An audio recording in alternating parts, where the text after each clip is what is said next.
Dude, I swear, if I don't win an Emmy for being, like, the funniest YouTube channel for saying, like, I'd be back on Sunday and it's Tuesday, then I don't know who the fuck is gonna win it. Hey everybody, Dylan here, and yeah, sorry, I'm running a little bit behind. Better late than never, right? Right. Brawl review's gonna begin in a bit, but, just kind of update you. Let's see here. I missed Wednesday with episode of the week before's Dynamite. Thursday with the Dynamite so Friday was the week before's SmackDown and Rampage, and then Saturday would have been last week's SmackDown and Rampage, as well as Collision for the week before, and then Sunday having Collision the week of. So I missed like 4, 8, however many, I can't count, number of videos there. Maybe throughout the week I'll have them uploaded, but maybe I won't, who knows. So if I do upload them, just expect them on the day I would have them. So anyway, enough stalling. I thought I'd just stand in my freaking edit there. Sorry, I'm a mess today. Yeah, enough stalling. We're gonna get into the review for Raw on the 17th of, what month are we in? July? Yeah. The show starts off with the opener of, like, then, now, forever, Young Bucks. Wait, sorry, wrong show. And then Kevin Patrick welcomes us to a sold-out arena in State Farm. Sorry, let me try that again. The sold-out State Farm Arena in Atlanta, Georgia. Yeah, apparently it's sold out because everybody wants to see Cody Rhodes. So how do we start off the night? By doing a rundown of the show. Yeah, I don't understand why they did that instead of showing us Cody, but enough, like, finding things to be mad at because Cody's out now. I don't think they gave him his Cody Vader, though, which is weird. And it's always weird seeing him come out with, like, his American Nightmare shirts and his wrestling tights, but seeing him come out how he would on AEW, it's so weird. But hey, I love seeing Cody, so I'm not complaining. Yeah, no Cody Vader, but he had plenty of pyro like always. And because Hometown Boys got to high five everybody and thank him for showing up to the show, he ended up missing his, like, whoa spot on the turnbuckle, but he ends up doing it anyway, just not on cue. So he does that thing he does a lot, which I like, by the way. It makes sense. Sorry, it sounded so cynical how I said it. But he does that thing where he looks at the hard cam and he's like, hey, give me a second, I gotta face the crowd. And when he does that, when he goes for like 1 second to communicate to the people at home, they end up cutting to a different shot. And I don't know if that was just like something he did on the fly, or like they just didn't communicate, or maybe like somebody cut at the wrong point, but that was just sloppy. After the technicalities, he then asked Atlanta, his home, what they want to talk about. He said that they don't really have to talk because there's a large shadow that leans over the arena known as Brock Lesnar. He says, Brock, we don't have to talk, just come out here and accept my SummerSlam challenge. So he then calls out Brock and says he's got all night to wait. Basically, it doesn't matter what time Brock wants to show up, he'll be there. And as he's waiting for Brock to show up, he then brings up that his mother is in the audience. But anyway, he brings up his mother because she taught him how to be a fighter, in his own words. And he tells the crowd, like, hey, give it up for, what was her name? Michelle. Yeah, he says, give it up for Michelle. And crowd, woo. I don't know why I didn't say just gives an applause, but they go woo, apparently. So Cody says, like, to end the segment, he says that it's going to be hard times when Brock shows up, but not for him. It's going to be hard times for Brock when he shows up. And he says, God bless, and that he loves each and every one of his fans. Thank him for coming out tonight. And then he leaves the ring and hugs his family, only for Brock's music to play as he's hugging his family. He gets ready to attack Brock, but then the music stops.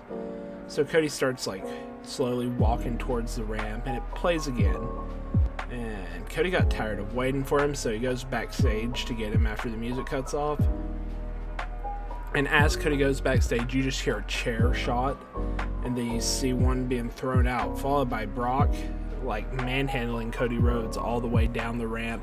He, like, tackles him or throws him into the ring, like, hip first, and that shit was painful. Yeah, it looked gross how he did it. But yeah, they fight. Like, they have a big old brawl, and he throws him into the ring.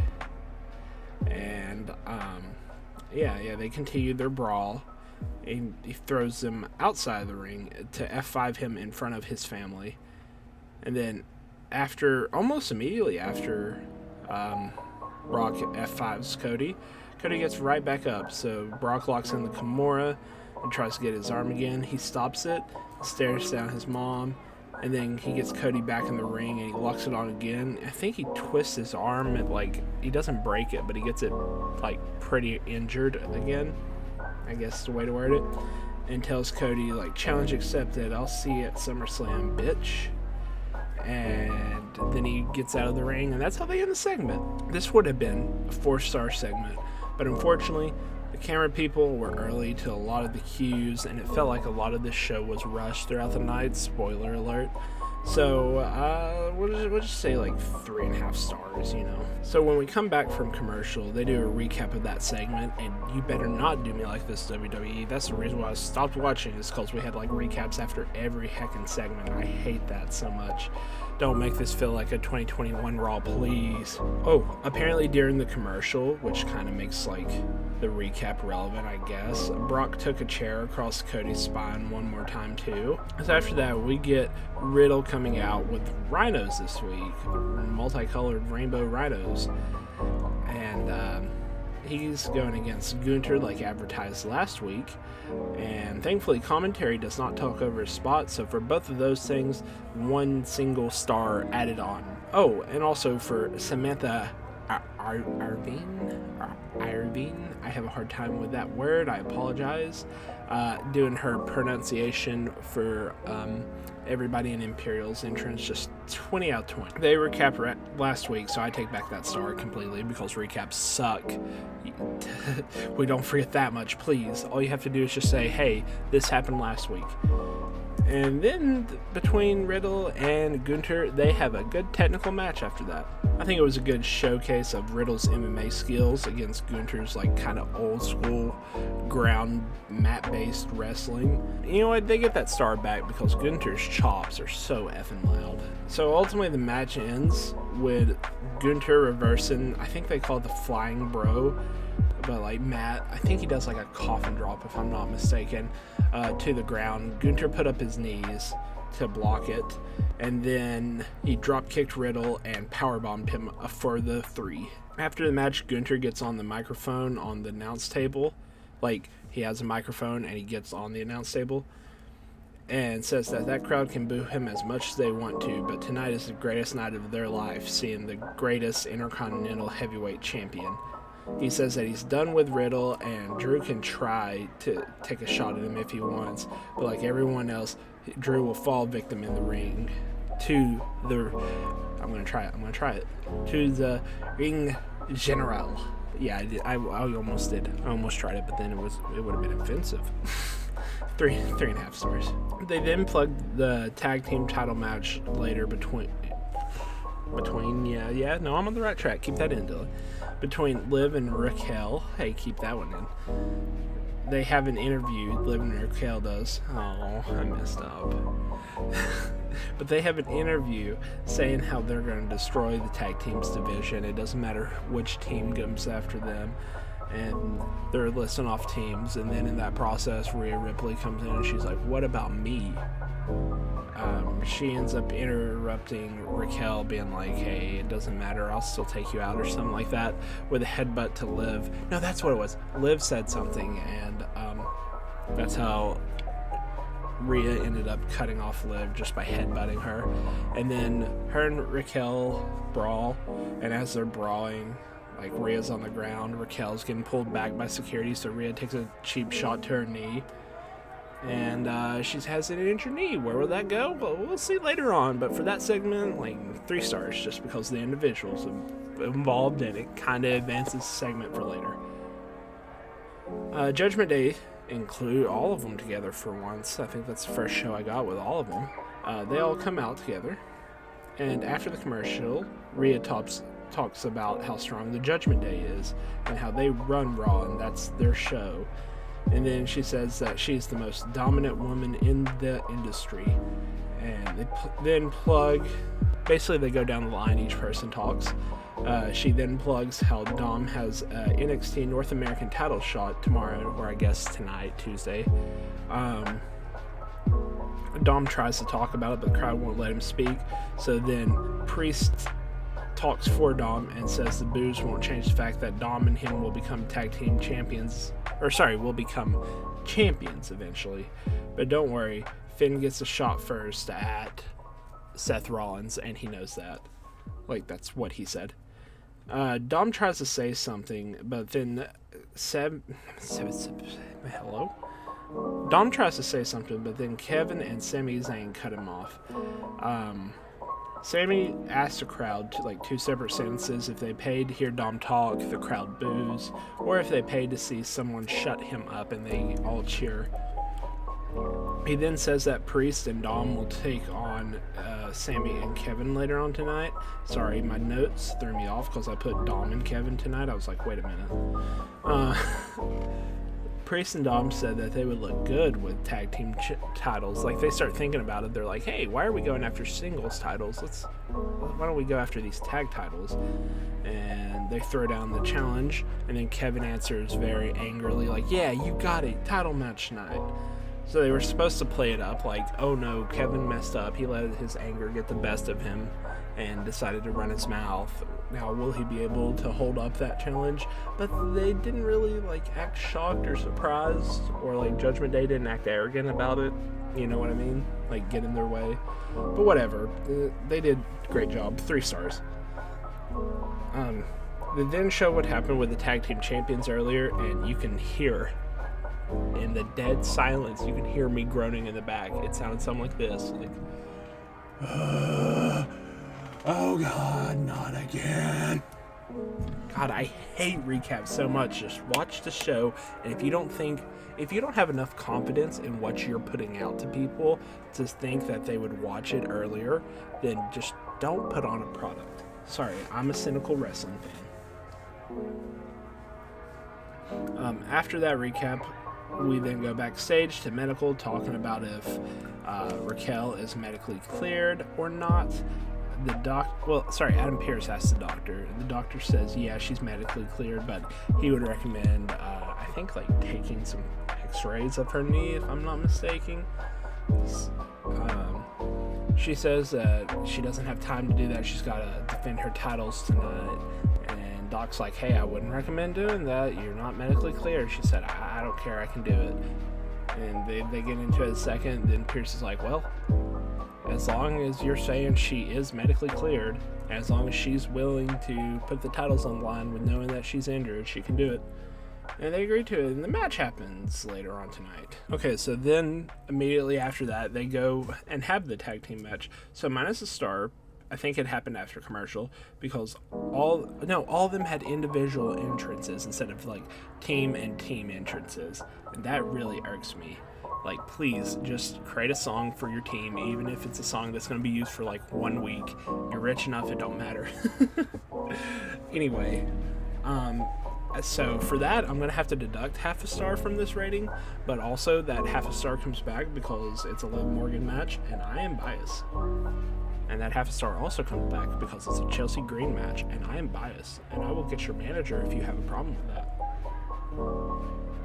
Anyway, the match ends with Chelsea Green hitting her, unpretty her, while Sonya hits that running knee. I forget what it's called, I'm sorry, but it's a cool move for the 3 count. I think, if I'm not mistaken, this is both of their first, like, WWE championships, maybe. You know what? I feel like Sonya won the tag team titles with Mandy back in the day, so maybe I'm wrong. Let me look that up real quick. But congratulations regardless. You know, both of you are killer workers. Oh my god, that's right, their tag team was named Fire and Desire. Sorry. Were they tag team champions? No, wow, they never won the tag team champions?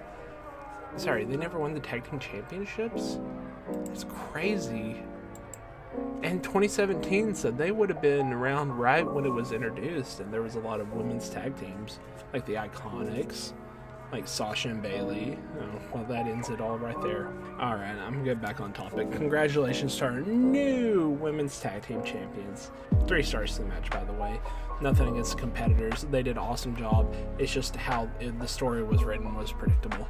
I'll be honest with you, tonight's whole show felt thrown off from like a production standpoint, so minus a star later on today for the overall review. So for like the 15th time tonight, they once again recap of Brock and Cody and then plug that they're having a match at SummerSlam. It's official now, and later on they're going to do a sit-down interview. Byron Saxton is with Seth Rollins, but before that they're going to have a recap of what happened on the Bloodline. I almost said on the SmackDown.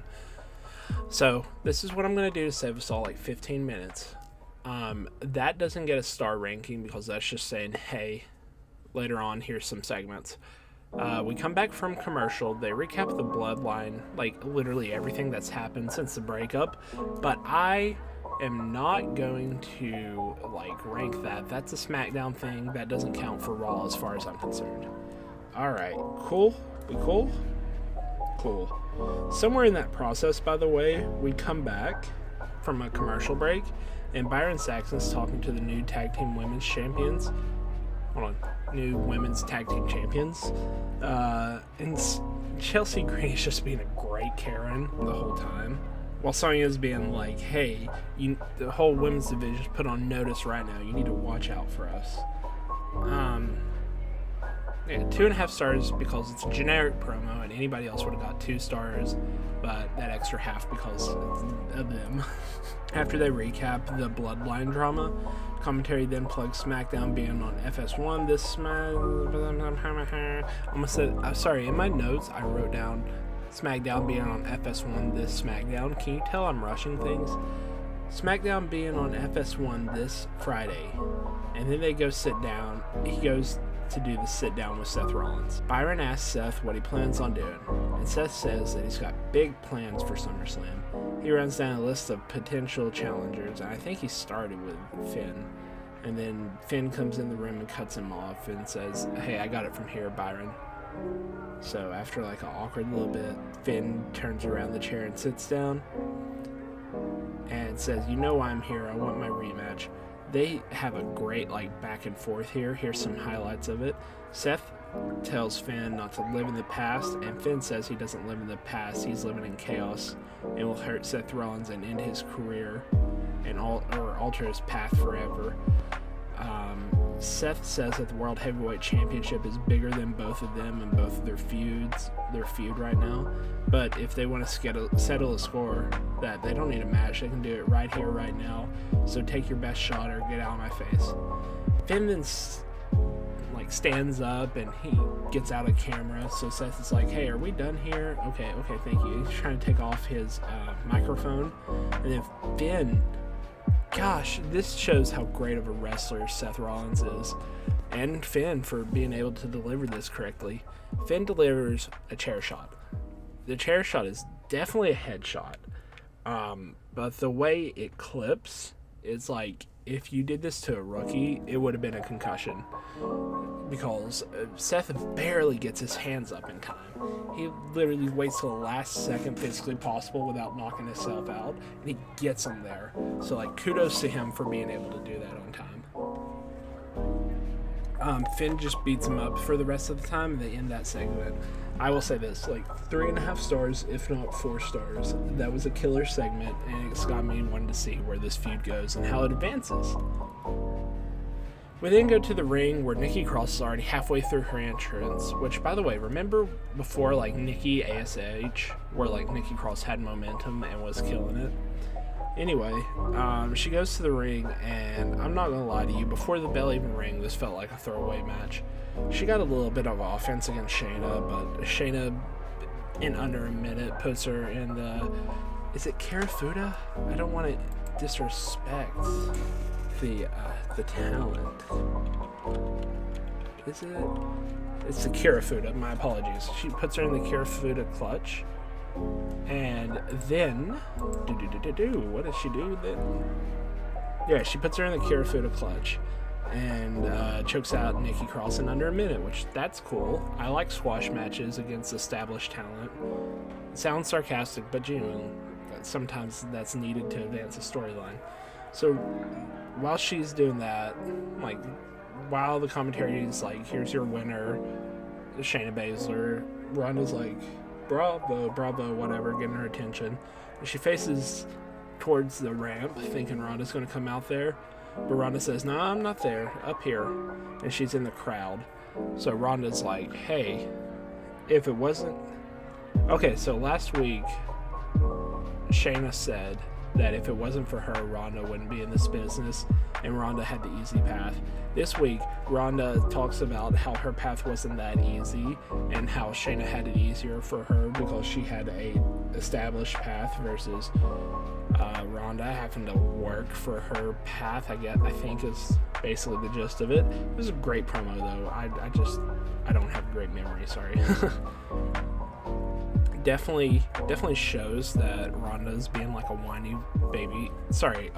heel, while Shayna's definitely being the, like, I will kick your ass any moment, anytime, like, strong, courageous babyface. Ronda was saying that she had a harder path than Shayna did, and yet she still did it better and faster than Shayna did. And Shayna said it's easy for her to talk all that crap way up there. Both of them know that Shayna's a better Ronda Rousey than Ronda is, and to get down to the ring. Ronda said, nah. And she just puts her feet up on the ramp, and she's like, unless you're gonna make me. So Baszler charges through the crowd until security stops her. And Ronda says that, you know what, she's going to do her a favor and get her booked on SummerSlam. And that's how we end the segment. Freaking 3.5 stars. I love that segment. So I'll be honest with you, I'm going to sound very contradictive, right? Because how am I trying to word this? I have mixed emotions about Miz TV. Speaking of which, that's the segment we have next. So many people like shit on Miz TV, but I'll be honest with you, it reminds me a lot of like old school wrestling, and it advances storylines. So in that regards, I love it. In other regards, I get it because it's the same formulaic thing no matter how they try to do it. It's like, welcome babyface. Hey, babyface comes in the ring. Miz gets heat by, being a coward heel. And then eventually when babyface hits their limit, Miz is like, oh, hey, and here's your opponent. They have a little bit of talking until the whole set gets broken down somehow. And then babyface and heel fight it out until they plug their match. That's usually how it goes. I'm not gonna lie, it kind of goes that way this week. He comes out and welcomes everybody to Miz TV. Says he's back because apparently last week he beat Tommaso Ciampa. Oops. Hulu recap did not have that one in there. Sorry about that. He then talks about how he played in a big golf event and he's trying to make himself look like this big shot, but it's also with like very, very silly things. So it's kind of like, you look like a dork. So then, eventually, after he hypes himself up for a bit, he welcomes out his guest, Becky Lynch. And then we have another stupid recap. God, make it stop. Make it stop. All the recaps, make it stop. There wasn't that many last week. What happened? When she gets to the ring, he reminds her of how many times she's lost recently and asks her if she lost her step. Or lost a step. One or the other. Becky then loses her shit and starts to break apart his set and gets in his face and says she hasn't lost anything, but if he doesn't bring out the next guest because she knows how this goes, he will lose his tiny testicles. That part was like verbatim quote. Miz then hides like in the middle rope and cowers behind it while he introduces Trish and Stark as Becky begs Trish for a rematch. Trish says that she started beating Becky, and so had Zoe, and they both made sure that she didn't win the women's Money in the Bank, so she's done with Becky as far as she's concerned. As soon as Becky does one last thing and says, you're welcome to Trish, says thank you to Trish. I forgot her gimmick for a second.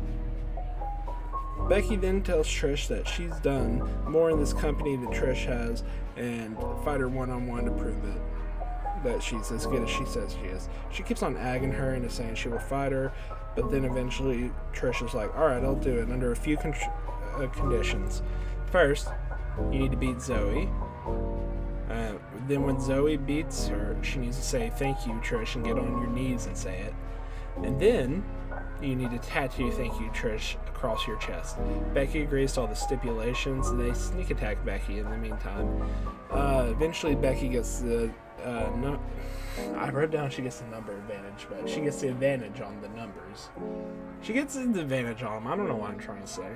And eventually takes Trish's protective mask off. And I think she headbutts Zoe with it, if I'm not mistaken. Point taken. This segment gets like 3 stars. It was better than last week's segment, but also like my sentiment's the same. Like, it just felt like it's advancing it, but it's kind of like cookie cutter because it's a Miz TV. Come back from commercial, and Sami and Kevin come out for their tag team championship match against Priest and Dom. By the way, it's the main event. Didn't know that until I looked at the time remaining. Commentary plugs Dom's title match tomorrow, and for Finn versus Seth at SummerSlam because it's been officially confirmed now. Also, by the way, the whole car thing, it's SummerSlam, not Fastlane. Like, I don't know what I was thinking calling it Fastlane. My apologies. I just learned my chair can, like, it has a lever to, like, adjust the back. So if you heard that noise, that's what that was. Anyway, freaking ADHD brain aside. Before the match starts, Seth, like, runs through the crowd, jumps over the barricade, and dives through the middle rope to take out, I put Seth, take out Seth, try that. He takes out Finn before the match even starts, so that way Judgment Day doesn't have the numbers advantage. So before the match starts, Seth runs through the crowd, jumps over the barricade, and does a middle rope dive to take out Finn, so that way that the only numbers game they have is Rhea, which becomes a factor, but that's more on that later. They have a scuffle backstage, and that's how you get Finn out of the picture for a bit. The match kicks off for a main event. The only note I took was Rhea keeps on getting involved in the match until Liv comes out and takes her out. Bonus stars for Rhea and Liv in a match. So Sami and Kevin win by the finish is Sami does that like middle buckle inverted suplex thing he does to people, and he's going for the haluva kick on Dom after doing that to Dom, but Priest attempts to chokeslam him while he's running, only to get stunned by Kevin, and Sami then goes for the kick again for the win, and we fade to black. I think, I know my ranking's weird. I'm gonna be like, this was a good show overall, 2 stars or something like that. Not this one, but like in general I'll do that. But genuinely, I think the show can be good, but like star rating down just how it went, you know what I mean? I think this show was good, and I enjoyed it overall. I had a lot of complaints about it, but that's just because I don't like predictability, but most of wrestling is predictable when you think about it. So maybe it's my sour mood because I gotta rush stuff and I'm also behind on stuff, but that's my fault, not your fault, so I'll shut up about it. Maybe I'm used to the formula of WWE again. I don't know what it is, but this show felt alright at best. Like, not a special, memorable show like they were trying to hype it up to be. So, like, 3.5 stars.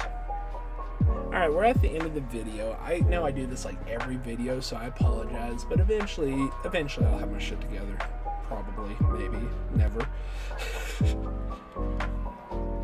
Video's over with, so if you enjoyed it, thank you for watching. I appreciate you. I'll see you, what is today, Tuesday? Yes, so I should, knock on wood, everything goes to plan. See you tomorrow for Dynamite of last week, and maybe the Dynamite of the week before review, but we'll see on that one.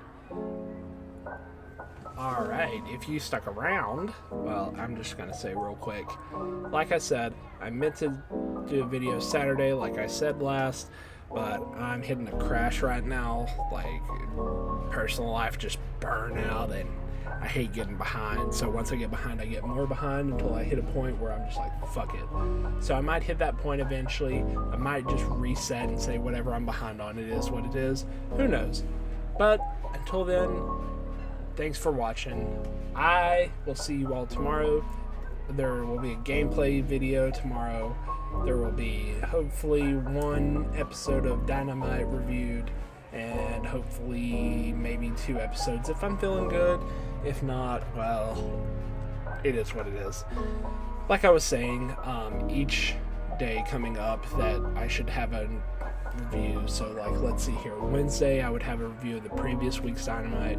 Thursday I'd have this week's Dynamite up. Friday I'd have the previous week's Rampage and SmackDown up.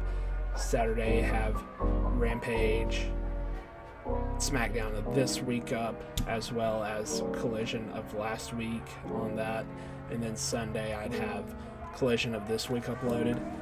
For every day that I normally would have like the previous week's uploaded, I'm going to try to do last week and the week before, or the wherever I left off. Like in Raw's case, I'm going to try to do the previous week's Raw, and I think the last place I left off on Raw was the 26th, so I'm going to try to do that because I meant to do that yesterday. But again, fell into a slump, personal issues, I'm going to have to get over them. Love you guys, I'll see you around.